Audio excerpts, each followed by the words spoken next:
میں بڑے دھڑلے سے آج اعلان کرنے لگا ہوں، اس سال کے بورڈوں کے میٹرک کے رزلٹ دیکھو پنجاب کے، 12 میں سے 9 لڑکے دینی مدرسوں کے پوزیشنیں لے گئے ہیں ماشاءاللہ، اور سیکولر ذہن کی گندی ذہنیت کے لوگوں، تم نے انگریزی سکول میں بچوں کو پڑھایا، 25 ہزار باپ نے اپنی کمر پہ ٹوکری اٹھا کر اپنے بچے کو پڑھایا، ہم نے تمہارے بچے کو پڑھایا بھی، بچایا بھی، سمجھایا بھی، علاج بھی کیا، کھانا بھی دیا، دعائی بھی دی، اور پھٹیوں پہ بیٹھ کے پڑھایا۔ 9 لڑکوں نے پورے پنجاب کے اس بورڈ آنے والے لوگوں کے منہ پہ تھپڑ مارا۔ محمدی کل بھی زندہ تھے، آج بھی زندہ ہے، آئندہ بھی زندہ رہیں گے انشاءاللہ۔ اب جو ہر وقت، ہر آن، ہر گھڑی اس ناچیز کی سرپرستی کرتے رہتے ہیں، ہر معاملات میں، حضرت مولانا عبدالرشید حجازی صاحب، واللہ مشکل سے مشکل معاملات آتے ہیں، کہتے گھبرانا نہیں، اللہ حل کر دے گا، پھر ہوتے بھی ہیں پھر کرواتے بھی ہیں۔ صحیح کہا تھا بابا نے، عبدالرشید بابا بن جائے گا بیٹا، میرے جانے کے بعد عبدالرشید بابا بن جائے گا، حقیقت میں بابا بنے گا۔ اب میں دعوت خطاب دیتا، فضیلت الشیخ استاد محترم ناظم اعلیٰ مرکزی جمعیت اہل حدیث پاکستان، ناظم اعلیٰ مرکز مجاہدین تعلیم الاسلام و مقنن حضرت مولانا عبدالرشید حجازی صاحب کو وہ تشریف لائے اور اپنے منفرد انداز میں خطاب فرمائے۔ اللہم صلی وسلم علی حبیبک محمد وعلی آلہ وصحبہ وسلم، اما بعد، فاعوذ باللہ السمیع العلیم من الشیطان الرجیم، بسم اللہ الرحمن الرحیم، وَاذْكُرُوا إِذْ أَنْتُمْ قَلِيلٌ مُسْتَضْعَفُونَ فِي الْأَرْضِ تَخَافُونَ أَنْ يَتَخَطَّفَكُمُ النَّاسُ فَآوَاكُمْ وَأَيَّدَكُمْ بِنَصْرِهِ وَرَزَقَكُمْ مِنَ الطَّيِّبَاتِ لَعَلَّكُمْ تَشْكُرُونَ۔ اس وقت کو ذرا دھیان میں لاؤ جب تم زمین پر تھوڑے تھے اور کمزور تھے، ہر وقت تمہیں یہ دھڑکو لگا رہتا تھا کہ سکھ آ کر اٹھا کر نہ لے جائیں۔ فآواکم، ہم نے تمہیں رہنے کے لیے الگ جگہ، الگ دیس، الگ وطن عطا فرمایا۔ وَأَيَّدَكُمْ بِنَصْرِهِ، اپنی خاص مدد کے ساتھ تمہاری تائید کی اور اس دیش کو ایٹمی پاور بنایا۔ وَرَزَقَكُمْ مِنَ الطَّيِّبَاتِ، ایسا دیش دیا جس میں چاروں موسم، جس کی مٹی سونا اگلتی ہے۔ رَزَقَكُمْ مِنَ الطَّيِّبَاتِ، جہاں سے تمہیں پاکیزہ رزق میسر آتا ہے۔ لَعَلَّكُمْ تشکرون، تاکہ تم اللہ کے شکر گزار بندے بن جاؤ۔ حضرات ذی وقار،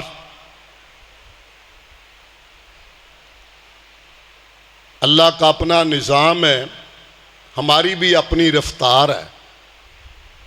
ظہر کو آپ 2:30 بجے سمجھتے ہیں، معذرت، پھر ظاہرہ پروگرام لیٹ شروع ہوتا ہے، پھر پھڑ لو والی بات ہے، کوئی غم کی بات نہیں۔ انشاءاللہ ہم تھوڑے وقت میں کوشش کریں گے خلاصہ بیان ہو جائے، کوشش کروں گا،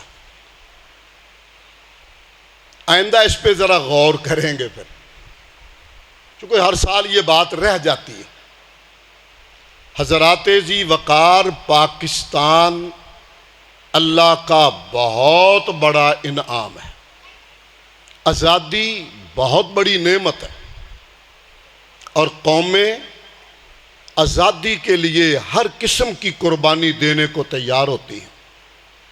اس دیش کے لیے کم و بیش 30 لاکھ انسانوں نے جانوں کا نذرانہ پیش کیا۔ اس دیش کی موٹی مٹی کی تہ میں معصوم کلیوں کا خون ہے۔ اس دیش کی مٹی جس کے سینے پہ ہم چل رہے ہیں، اس کی موٹی تہ میں میرے معصوم بیٹوں کا گرم خون ہے۔ اس دیش کی مٹی میں ماؤں اور بہنوں کے تڑپتے لاشیں ہیں۔ اس دیش کی موٹی تہ میں میرے بزرگوں کی گردنوں کا مقدس خون شامل ہے۔ حضرات ذی وقار، یہ کوئی آنن فانن ملک نہیں بنا، تفصیل تو نہ بیان ہوگی، مگر یہ بات 1857 سے شروع ہوتی ہے، بلکہ اس سے بھی پہلے انڈمان سے ہوتے ہوئے، کاڑا پانی کو عبور کرتے ہوئے، دریائے شور کو عبور کرتے ہوئے، اور بالا کوٹ کے سنگلاخ پتھروں کو اپنے جگر کے خون سے رنگین کر کے، اور ہندوستان کی نہروں نالیوں کو مقدس خون سے سرخ کر کے انہی نہروں میں تیر کر آنے والے مہاجرین کا وہ قافلہ ہے جو دنیا کی تاریخ کی سب سے بڑی ہجرت ہے۔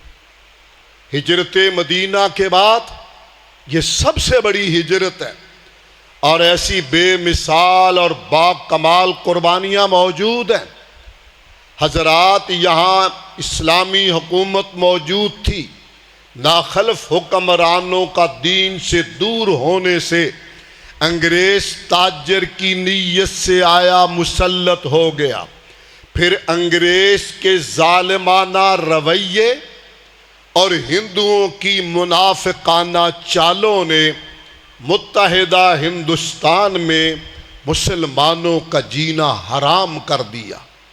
ہمارا حق نہ ملتا تھا، ملازمتیں نہ دی جاتی تھیں، حتیٰ کہ کاروبار بھی چھوٹا کوئی کرنے دیتے، کاروبار بھی کرنے سے روکا جاتا۔ ہماری اولادوں کو تعلیم کے زیور سے آراستہ نہ ہونے دیا جاتا۔ یہ ظلم جبر کی انتہا تھی، جس کے لیے مسلمانوں نے سر جوڑ کے سوچا کہ ہندو انگریز کے گٹھ جوڑ اور سکھوں کی بربریت سے آزاد ہونے کے لیے کسی تحریک کا ہونا ضروری ہے۔ سب سے پہلے فتویٰ دیا حضرت مولانا عبدالعزیز رحمہ اللہ نے کہ یہ دار الحرب ہے، دار الامن نہیں ہے۔ یہاں کے بسنے والے مسلمانوں پہ جہاد فرض ہے، اور یہاں انگریز اور غیر مسلم قوتوں کا مقابلہ کر کے ان سے آزاد ہونا اب فرض ہو چکا ہے۔ اس فتوے نے آگ لگا دی مسلمانوں کے دلوں میں، اور 2 مرد درویش، سید احمد شہید اور شاہ اسماعیل شہید رحمہ اللہ، جن کے سینوں میں اس فتوے کی چنگاری نے آگ لگائی، اور انہوں نے یہ مشکل کام کا بیڑا اٹھایا۔ 3 ہدف تھے ان کے: مسلمانوں کی زندگی کو اسلام کے رنگ میں ڈھالا جائے، لوگوں کی زندگیوں سے خرافات اور بدعات کا خاتمہ کیا جائے، اور انگریزوں سے چھٹکارا حاصل کیا جائے، سکھوں سے چھٹکارا حاصل کیا جائے۔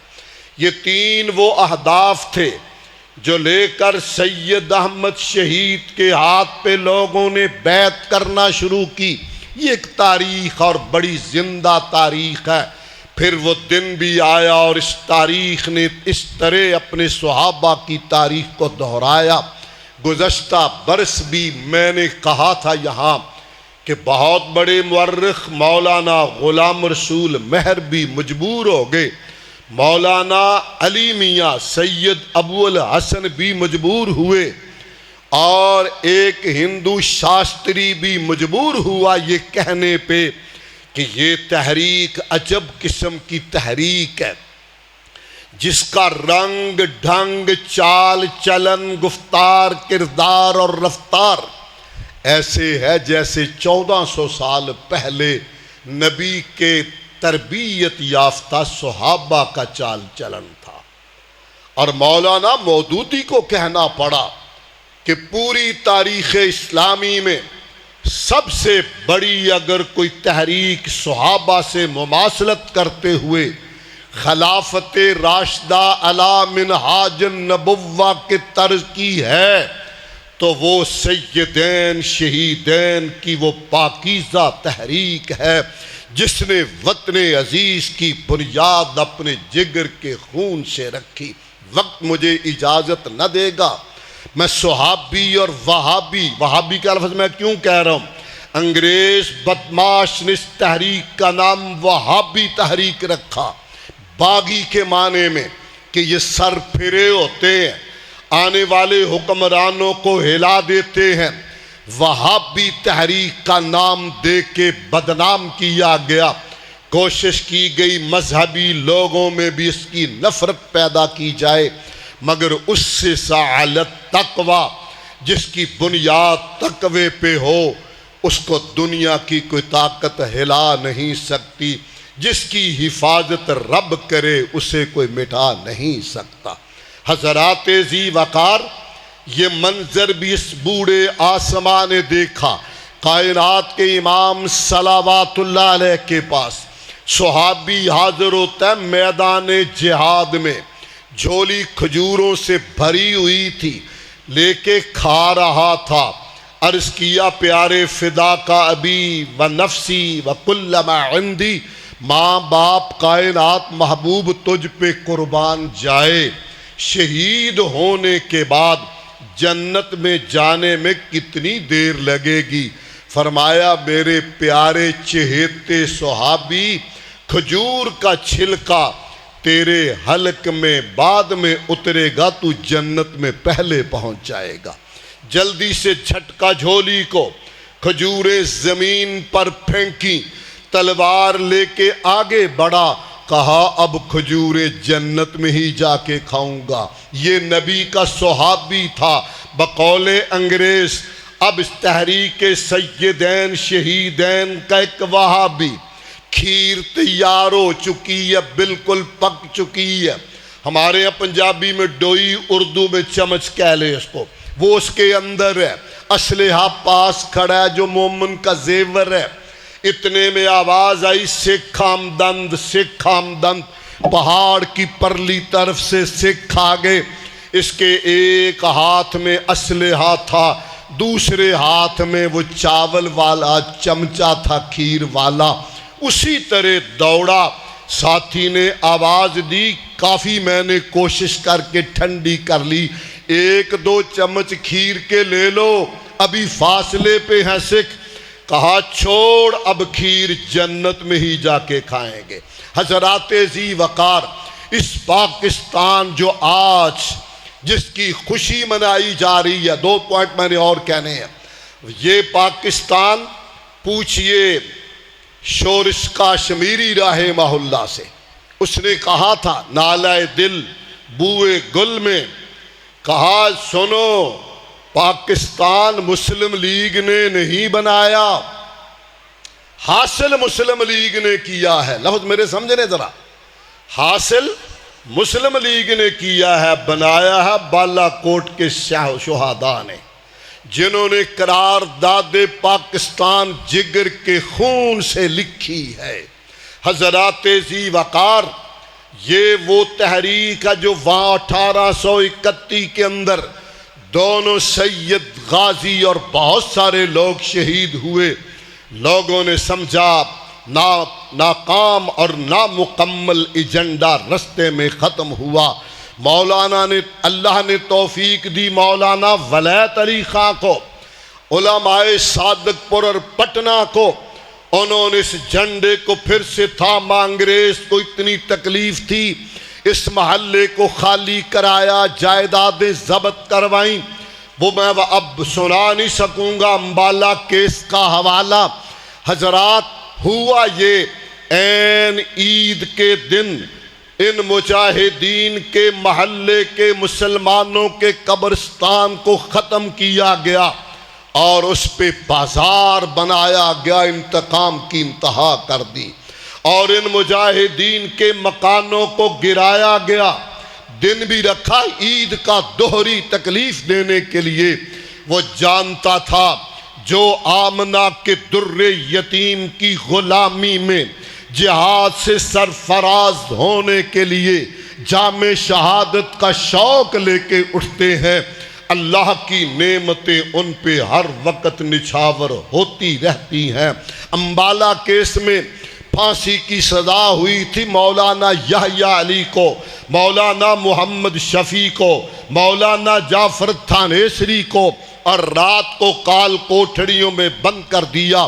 وہاں ایک لفظ کہا تھا جج کی عدالت میں، مولانا جعفر تھانیسری MA LLB تھے، اپنا کیس خود فائٹ کر رہے تھے۔ جب جج نے کہا تمہیں پھانسی کی سزا دی جاتی ہے، تمہاری میتیں ورثاء کو نہیں دی جائیں گی بلکہ جیل کے قبرستان میں گاڑ دی جائیں گی، مولانا کھلکھلا اٹھے، مسکرائے۔ جج نے سمجھا فیصلہ نہیں سنا، موت سن کے تو پتا پانی ہو جاتا ہے۔ اس نے ریپیٹ کیا، دہرایا فیصلہ۔ مولانا نے کہا پہلے ہی سمجھ کیا ہوں، کونین کے رب کی قسم ہے، پھانسی کی شہادت کی موت کا اعلان میرے لیے پوری دنیا کی حکومت بھی مل جائے تو اس سے افضل اور اعلیٰ ہے۔ مومن ملا کے موت سے نظریں وہ مسکراتے تھے، رضائے حق کے لیے وہ نقد جان لوٹاتے تھے۔ تمہیں خبر ہی نہیں ہے، رات کو ان کی بیگم بھی آئی، انگریز ہندو اور سکھوں کی عورتیں دیکھنے آئیں۔ آج وہابی مولویوں کا حال دیکھو جنہیں پھانسی کی سزا سنائی گئی۔ واہ میرے مولا تیری کریمی، تو کیسا قادر، کیسا قدیر، کیسا رحمان، کیسا رحیم ہے، اپنے بندوں پہ کس طرح تو سایہ کرتا ہے۔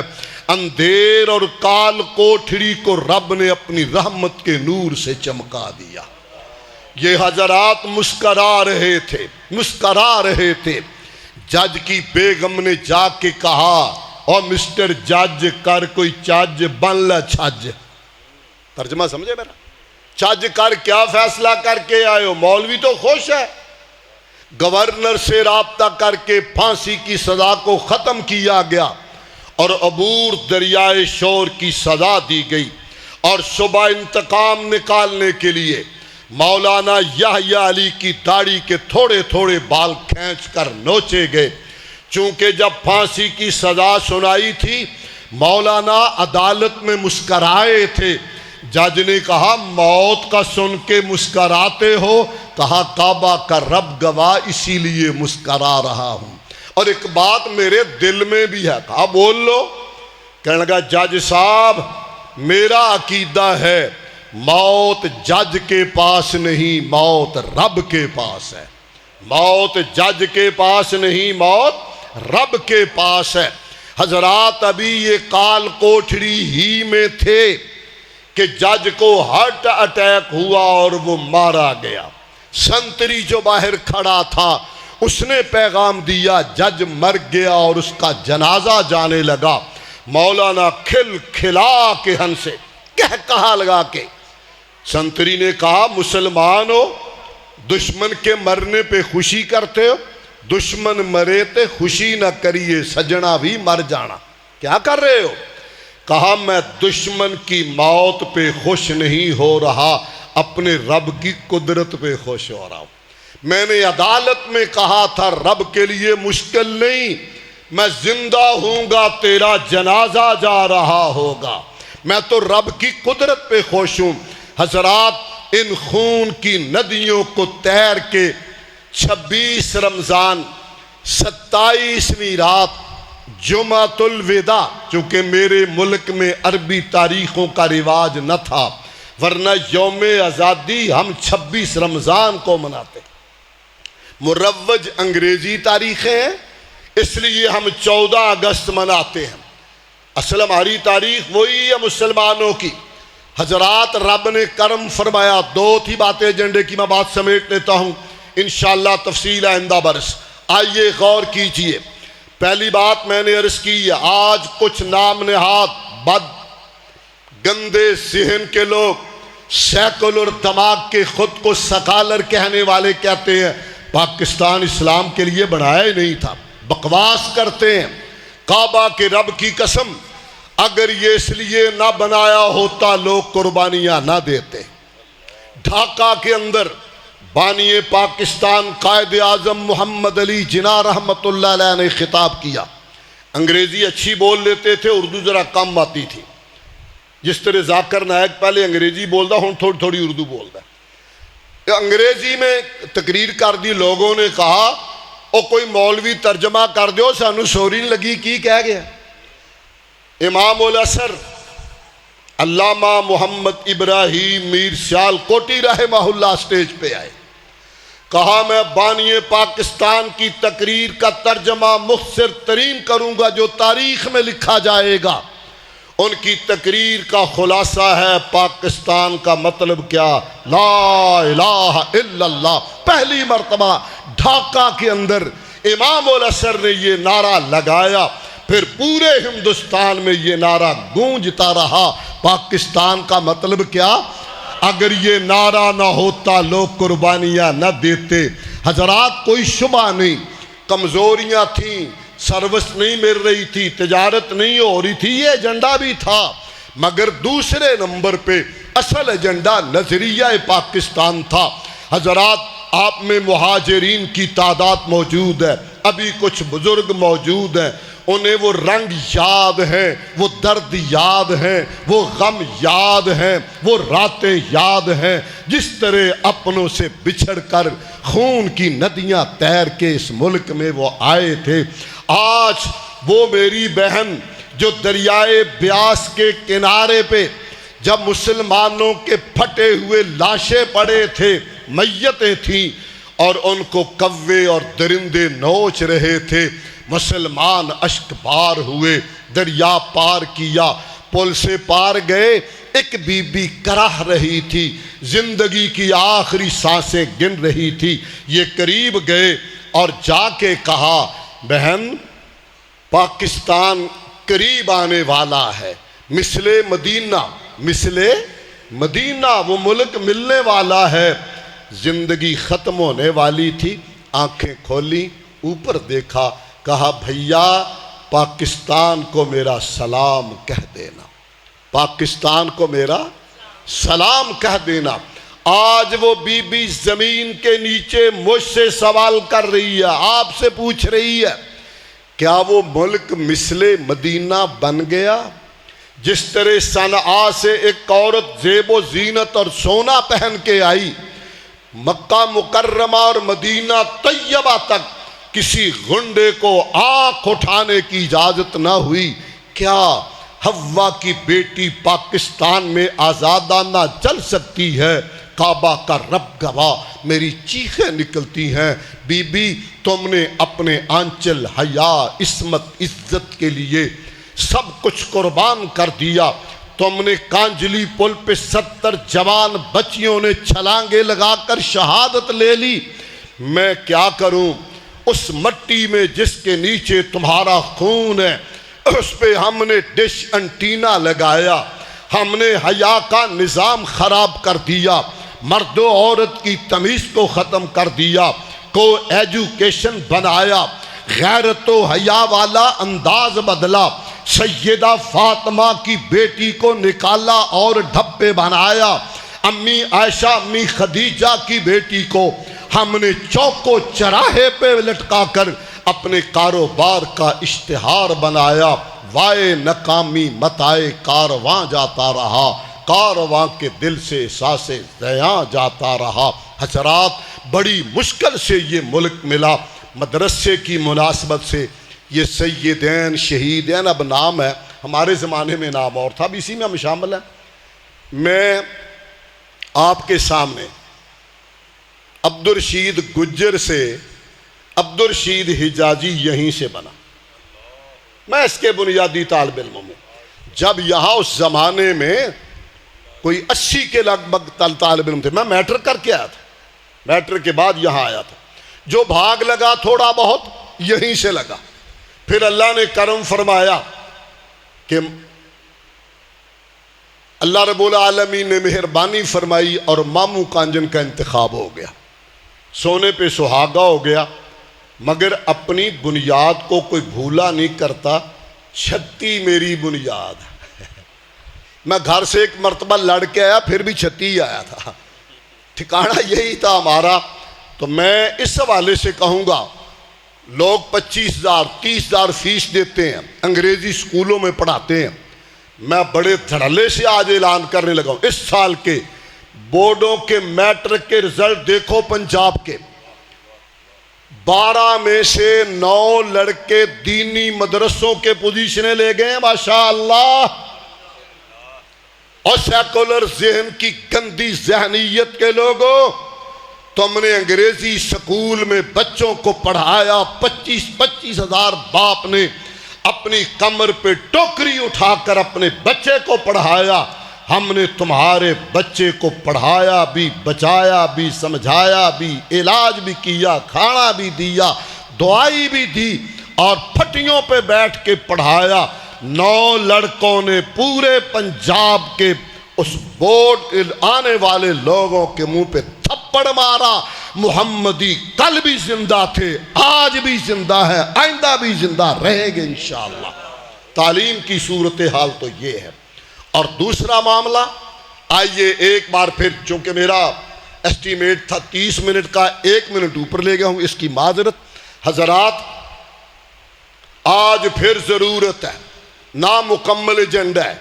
پاکستان بن گیا ہے, معاشی ترقی قدرے ہوئی ہے, دہشت گردی روکتی یا پھر چل پڑتی ہے, مگر اسلامی نظام کا سسٹم پیچھے سے پیچھے گیا. اس میں حکومتوں کا جرم اور بیوروکریسی کا ولین جرم ہے. میں ایک وضاحت کرنے جا رہا ہوں.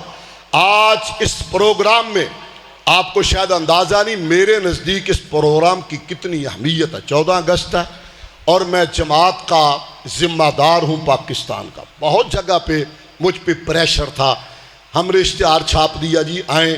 میں نے کہا میں نے اپنے بزرگ مولانا عائش محمد رحمہ اللہ سے وعدہ کیا ہے, وہاں پہنچوں گا, جو وقت بچ گیا وہ سب کو دوں گا. وہ میرا معاہدہ ہے, تو معاہدہ میں توڑ نہیں سکتا. میں نے سیالکوٹ والوں نے کہا جی آنا, ریلی میں شامل ہو کے چلے جانا. میں نے کہا ریلی ہو یا ریلا میں وہیں رہوں گا انشاءاللہ. وہاں سے وقت بچے گا تو میں حاضر ہوں. پہلے نہیں, میں اپنا وعدہ نبھا گیا ہوں. آپ نے تھوڑی سی گڑبڑ کی ہے, آئندہ آپ بھی نبھائیں. گل میری سمجھ گیا؟ آئندہ آپ بھی ذرا نبھائیں. حضرات, دوبارہ تحریک کی ضرورت ہے. میں اعلان کر رہا ہوں, دوبارہ ضرورت ہے پاکستان بنانے والے جذبے کی. پھر سے کھڑا ہونا ہوگا, پھر سے اسلامی رنگ دینا ہوگا, سیدین شہیدین کا رنگ چڑھانا ہوگا, محمدی رنگ کو استوار کرنا ہوگا, صبغت اللہ میں رنگنا ہوگا, بدعات و خرافات کا راستہ روکنا ہوگا, توحید کی شمع کو فروزہ کرنا ہوگا, اور پاکستان کو دوبارہ نظریہ پاکستان لا الہ الا اللہ لوٹا کر دینا ہوگا. ورنہ داستان تک نہ رہے گی تمہاری داستانوں میں. امن چین ہونا نہیں, ہٹنی تباہی نہیں, جنہ چر ہوے گی حکومت الہی نہیں. اللہ اس ادارے کو, تمام اداروں کو دن دگنی رات چگنی ترقی عطا فرمائے, اور عزیز مکرم مولانا ابو بکر عائش کو ہمت, حوصلہ, تدبر, تفکر کے ساتھ کام کرنے کی توفیق عطا فرمائے, اور ہمارے جانے والوں کو اللہ ان کی مغفرت فرمائے. مولانا عتیق اللہ سلفی کو اللہ شفائے کاملہ عطا فرمائے, جمیع بیماروں کو صحت یاب فرمائے, ہمارے جانے والے بزرگوں کی مغفرت فرمائے. سبحان ربک رب العزت عما یصفون وسلام علی المرسلین والحمد للہ رب العالمین. حضرت مولانا اسماعیل عتیق صاحب کے خطاب سے پہلے ہمارے فیصل آباد سے تشریف لائے ہوئے مہمان واجب الاحترام برادر مکرم مولانا بلال ثاقب صاحب, مولانا ابو بکر جمیل صاحب, مولانا عبداللہ صاحب, مولانا ابرار سلفی صاحب, قاری حبیب الرحمان صدیقی صاحب، مولانا الیاس فروقی صاحب، ان بھائیوں کا میں شکر گزار بھی ہوں، ان کو اہلا و سہلا مرحبا بھی کہتا ہوں۔